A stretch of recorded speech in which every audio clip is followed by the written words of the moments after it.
اگر ہمیں یہ بات سمجھ آ جائے کہ تعلیم کا، تربیت کا آغاز کہاں سے ہوتا ہے، ایک بچہ کہاں سے سیکھنا شروع کرتا ہے. ہمیں یہاں تو ایک چیز مشہور ہے کہ بچہ جو ہے وہ ماں کی گود سے سیکھنا شروع کرتا ہے. ماں کی گود جو ہے وہ بچے کی پہلی درسگاہ ہے، اس میں شک تو کوئی نہیں ہے. رسماً تو ایسا ہی ہے، لیکن اصلاً ایسا نہیں ہے. ماں کی گود سے پہلے بھی ایک ایسی سٹیج ہے کہ بچہ وہاں سے بہت کچھ سیکھ کے آتا ہے، بلکہ وہی چیز جو ہے زیادہ مؤثر رہتی ہے اس کی زندگی کے اندر. وہ اصلاً بائی ڈیفالٹ وہ چیزیں سیکھ کے آتا ہے. جو وہ سیکھ سکتا ہے وہاں پہ وہ ہے رحم مدر، وہ ماں کا پیٹ ہے جہاں سے بچہ سیکھنا شروع کرتا ہے، جہاں سے اس کی تربیت شروع ہوتی ہے، جہاں سے اس کی تربیت کا آغاز ہوتا ہے. اور ساری زندگی بچہ عموماً اسی تربیت، اسی تعلیم کے مطابق چلتا ہے. آج یہ بات کہنا ذرا آپ کو عجیب لگے گا، لیکن اصلاً ایسا ہی ہے. آج یہ سائنسی طور پہ، نفسیاتی طور پہ، روحانی طور پہ یہ بات ثابت ہے. ہمیں اس کا شعور ادراک نہیں ہوا، لیکن آج یہ بات سمجھنا انتہائی آسان ہے. دیکھیں، 6 ماہ کا عرصہ، 5 ماہ کا عرصہ ہے، بچے میں روح پھونک دی جاتی ہے. 4 ماہ بعد تو روح پھونک دی جاتی ہے نا. 5ویں ماہ سے آغاز ہوتا ہے، اس کی گروتھ ہو رہی ہے. ساتھ ساتھ وہ ماں کی اپنی جتنی آوازیں ہیں وہ سن رہا ہے، پہچان رہا ہے. ماں کا رونا، ماں کا ہنسنا، ماں کی فیلنگز، ماں کے احساسات، جذبات وہاں پہ لے رہا ہے. ماں کا خوش ہونا، غمگین ہونا، پریشان ہونا وہ سگنل کی شکل میں لے رہا ہے. ماں ڈر گئی، بچہ ڈر جاتا ہے. ماں خوش ہوئی، بچہ بھی اس کے ساتھ اس کو فیل کرتا ہے، خوش ہوتا ہے. بچہ دودھ پینا سیکھ رہا ہے، وہاں پہ کہ خاص انداز میں اگر چوسنے لگائیں نپل کو تو دودھ نہیں نکلتا. بچہ ہنسنا سیکھ رہا ہے، بولنا سیکھ رہا ہے، ہونٹ ہلانا سیکھ رہا ہے، مسکرانا، کہکا لگانا سیکھ رہا ہے. اس کی تربیت ہو رہی ہے وہاں پہ. تو 5 ماہ کے بعد وہ اپنی ماں کی آواز پہچانتا ہے. اس کا ہنسنا، اس کا رونا، کہکا لگانا یہ وہ بالکل سمجھتا ہے، فرق کرتا ہے. اس کے بعد اگلی سے 7واں ماہ، 8واں ماہ بچہ باہر کی آوازیں سنتا ہے. عام آدمی جو بول رہے ہیں، عام لوگ جو بول رہے ہیں، سے وہ بہن بھائی ہیں، چچا ہیں، والد صاحب ہیں، ان کی آواز بھی اور ماں کی آواز میں فرق کرتا ہے. وہ جو ڈائلاگ ہو رہے ہیں وہ سن رہا ہے، ماں کے احساسات، جذبات کو فیل کر رہا ہے، اپنے اندر لے رہا ہے. ماں کو کسی سے نفرت ہے، اس کی فیلنگ وہ وہاں پہ لے رہا ہے. کسی سے محبت ہے،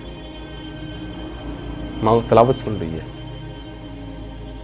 ماں اس کے برعکس گانا بھی سن سکتی ہے، گانا سن رہی ہے. ماں کو کوئی پروگرام پسند ہے، گانا سننا پسند ہے، دروس قرآن سننا پسند ہے. بچے کی پسند ناپسند وہاں طے ہو رہی ہے.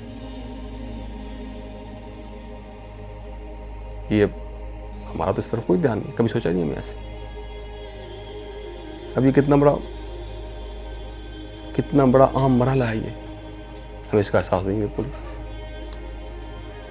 کتنا ڈیسائسو ہے بچے کی زندگی میں. ماں کو کسی سے نفرت ہے، پوٹینشلی بچہ پیدا ہوگا، اس کی فیلنگ اس کے لیے اچھی نہیں ہوگی.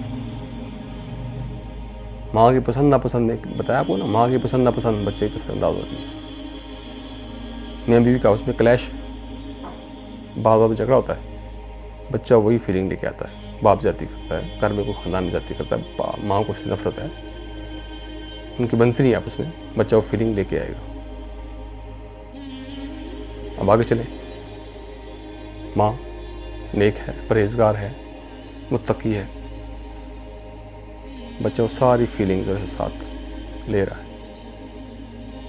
ماں کی پسند ناپسند، ماں کی ترجیحات، اس کا اوڑھنا، اس کی سوچ، اس کی تھنکنگ، اس کے تفکرات بچے پہ اثر انداز ہو رہے ہیں۔ ماں بہادر ہے، بے باک ہے، جرأت مند ہے، بولڈ ہے، بچہ ایسا ہی آگا۔ ماں کانفیڈنٹ ہے، بچہ کانفیڈنٹ ہے۔ نہ ڈر ہے بچے کے اندر، وہی دیکھیں آپ، بے خوفی ہوگی، بے باکی ہوگی، جرأت ہوگی۔ ہے یہ نہیں ایسا؟ ایسا ہی بالکل۔ ہم نے دیکھا ہے ٹیچرز ہیں، ڈاکٹرز ہیں جو مائیں، ان کے بچے ہمیں دیکھ رہے ہیں بہت کانفیڈنٹ ہوتے ہیں، ایکسٹرا آرڈینری ہوتے ہیں۔ کیوں؟ وہ اپنی گروتھ کے ساتھ ساتھ ساری چیزیں لے رہے ہیں۔ اب اسی کا دوسرا پہلو ہے، حضرت نوح علیہ السلام دیکھ لیں آپ، قرآن کیا کہتا ہے؟ ماں، ان کی بیوی کافرہ، بچہ کافر، اور بہت سی مثالیں ہیں۔ یہ کہاں چیزیں طے ہوتی ہیں؟ بچے کا سعید ہونا، بچے کا شقی ہونا، اللہ کی تقدیر تو ہم جانتے، لیکن بہت کچھ چیزیں جو ہیں وہ وہاں پہ بچہ سیکھ رہا ہے، بچہ تربیت پا رہا ہے، بچہ بن رہا ہے، اس کی نفسیات بن رہی ہے، اس کی سوچ بن رہی ہے۔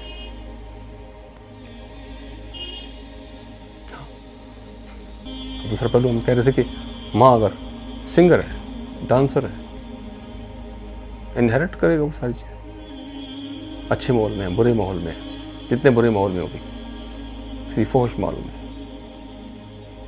ایکٹرز پسند ہے، فلمز پسند ہے، ڈانس پسند ہے، میوزک پسند ہے، تو کیا ہوگا؟ اس کا اثرات نہیں پڑیں گے؟ ضرور پڑیں گے۔ وہ ہم سب کچھ سن رہا ہے۔ یہ آٹھواں ماہ کی بات تو 9واں ماہ ہے۔ ان چیزوں کا اگر ہمیں شعور، ہمیں ادراک نہیں ہے، ان چیزوں کا اگر ہم انڈرسٹینڈ نہیں کرتے، ان چیزوں کو لے کر کے ہم اپنی خاندانی زندگی کا آغاز نہیں کرتے، تو ہمارے لیے بہت مشکلات کھڑی جاتی ہیں۔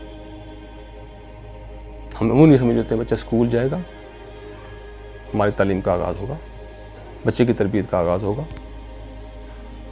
لیکن ہم یہ پہلو، تربیت کا یہ مرحلہ ہمیشہ اگنور کر دیتے ہیں، بلکہ ہمیں پتہ ہی نہیں ہے۔ موسٹلی جو ہے ہم میں سے ان کو نہیں پتہ اس مرحلے کا۔ یہ بھی ہو سکتا ہے، ایسا بھی ہو سکتا ہے، اور اصلاً ہے ہی ایسا۔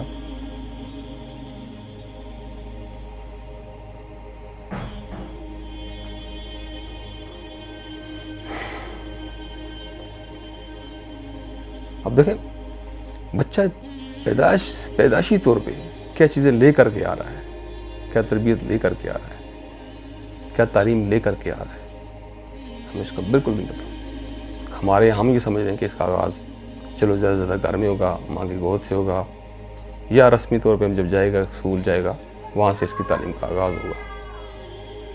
لیکن اس کے جو صلاحیتیں ہیں جو اللہ نے اس کو دی ہیں، گاڈ گفٹڈ تو ہیں، لیکن جو کچھ اس کی گروتھ کے ساتھ آیا ہے، جو وہ سیکھ کے آیا ہوا ہے، بائی ڈیفالٹ اس کے ساتھ جو چیزیں اٹیچ ہو چکی ہیں، وہ ساری زندگی اس کے ساتھ رہیں گی، موت تک اس کے ساتھ رہیں گی، اور وہ فیصلہ کن ہوں گی، وہ پوری زندگی پہ اس کی جو ہے محیط ہوں گی، اثر انداز ہوں گی۔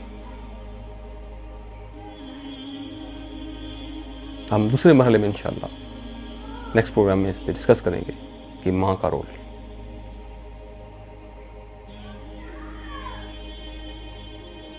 یہ بہت ضروری چیزیں ہیں